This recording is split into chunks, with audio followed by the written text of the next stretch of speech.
While I greatly admire Humza Yusuf, and I admire the way he's handling the present crisis in Gaza and speaking out, calling for a humanitarian corridor, calling for a pause in military action, I don't support his call for independence or his lowering of the bar for that vote to take place.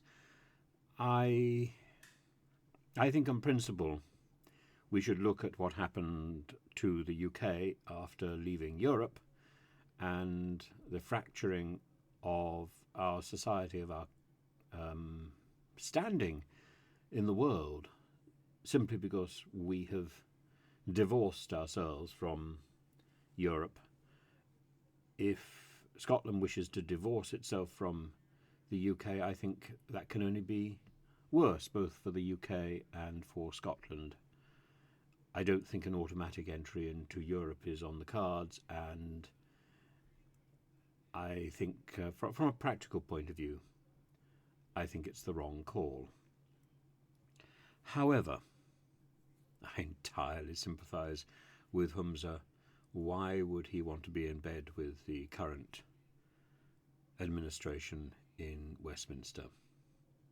Why? It's got worse and worse and worse.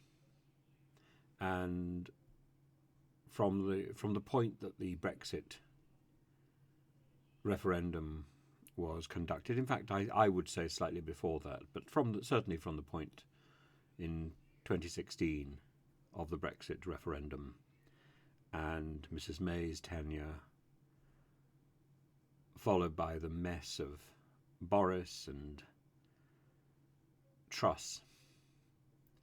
This is not a government that can be trusted to do anything. It's a government that's very loud on words and very short on genuine actions that help people. It seems to be a government defined simply by negatives. We don't want the boats. We don't want this. We don't want that. We don't want Europe. It's as if the referendum has opened the floodgate to negativity. We don't want this part of HS2. What does this present government want? What is this present government standing for?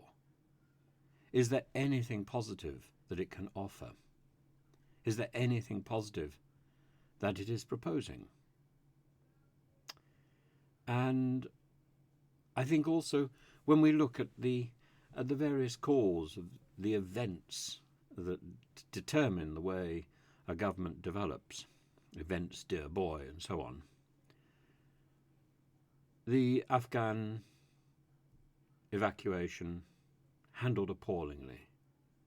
The current problem handled appallingly. And these are events which we train as individuals, as governments, to shoulder. And that training seems to have collapsed.